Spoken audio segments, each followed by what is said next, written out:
December 2015. The powerfully built bouncer watched as a gang of men threatened the door team around him. This was not his first rodeo, and he could imagine what would happen next.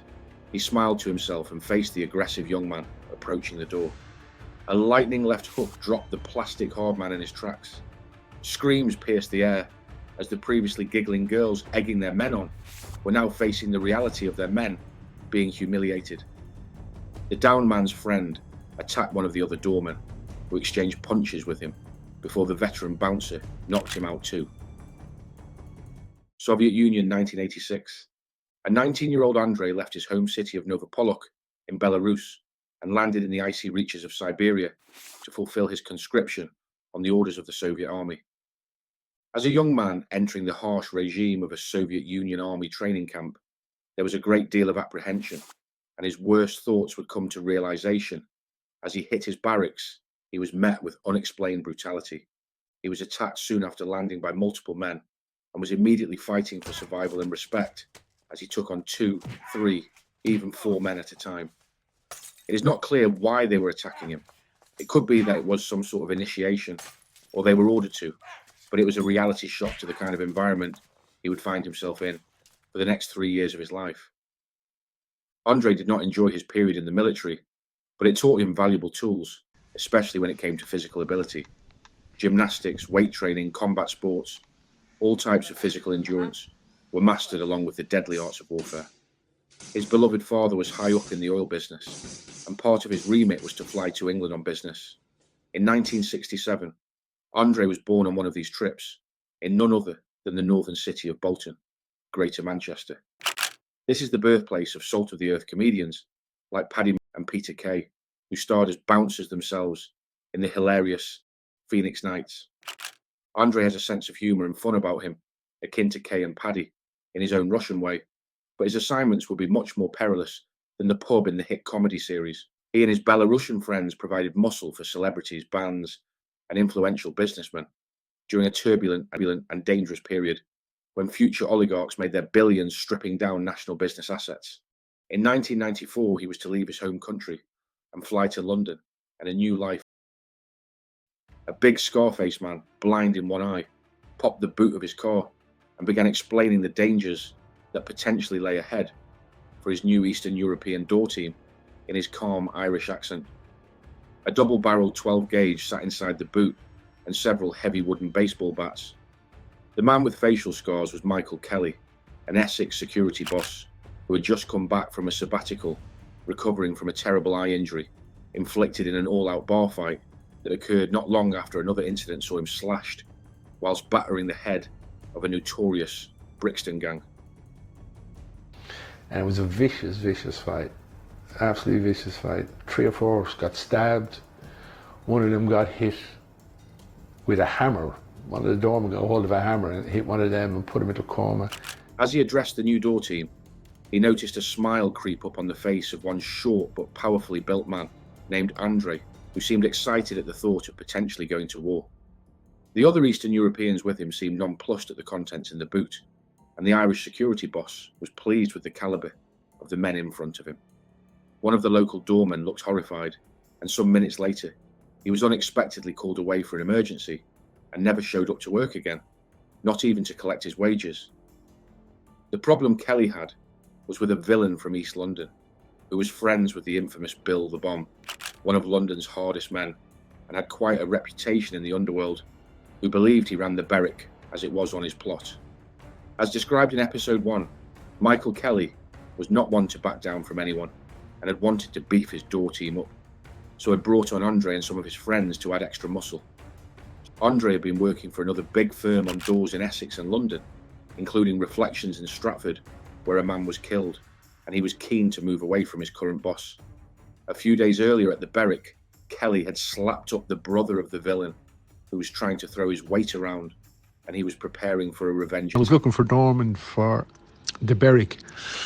He came with Valentine, a Scottish Gordon, and Val. And apart from Val, they didn't have much English.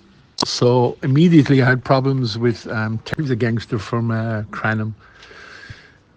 A real low life. It was his brother I slapped up and threw out. Didn't really beat him up, just gave him a bit of a slap and flung him out into the rain. But kept setting guys down, trying to figure out what type of door it was and see if they could cause a bit of grief. Mainly the beer drinkers, even though this was a rave club.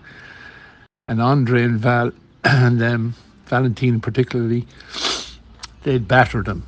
But I knew the very first night I brought down a shotgun and a couple of baseball bats because I thought it might be coming. And one of the new doormen there took a phone call to say his wife was in hospital, left and never came back, never collected his wages, nothing, panicked. But Andre particularly was just grinning from ear to ear, like he just loved the fact that there was going to be trouble, you know. So I knew the Russians were different and I had to keep on to them. This new breed of security held no fears.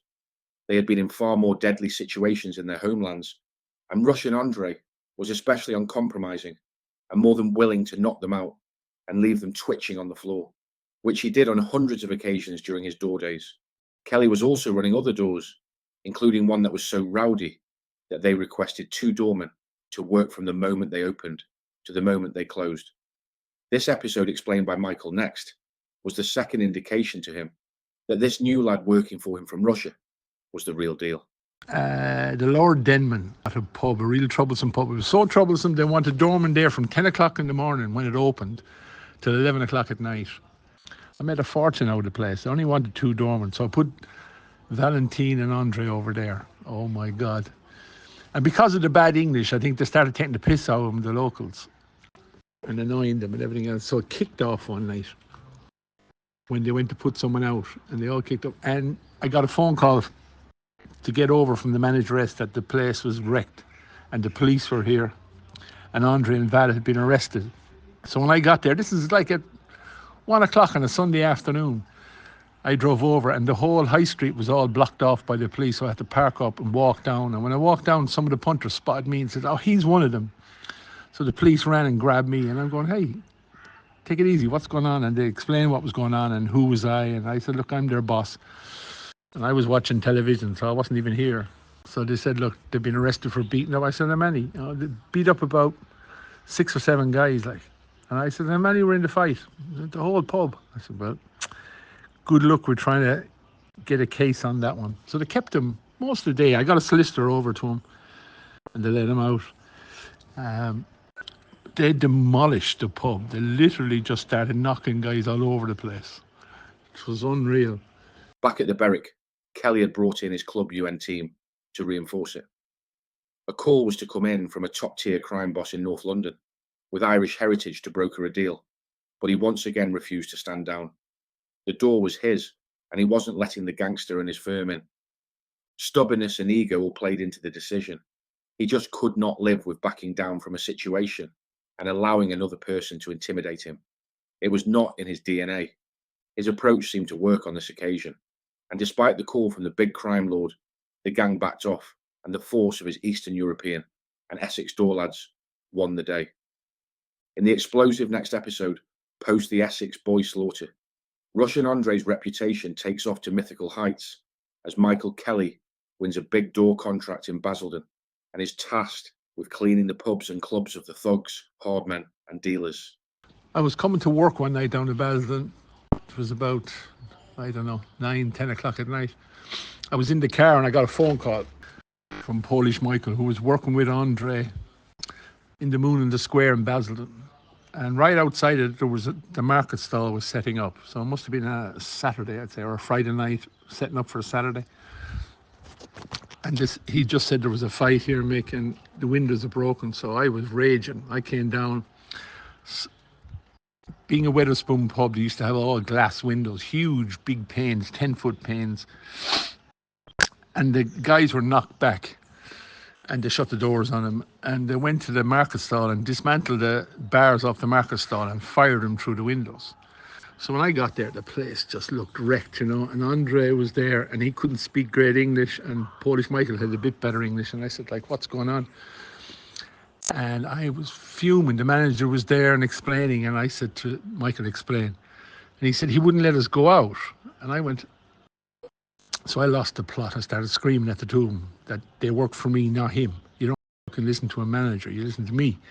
You were told, always go outside and deal with them outside. And while I was standing there, this girl came over to me and she said, "Oh, I see, Jesus, yeah, I've just seen what they did. They're boasting about it down in the pub." And I said, "What pub?" "The one at the other end of the square." There was this little dive bar at the other end of the square where all the old men used to drink.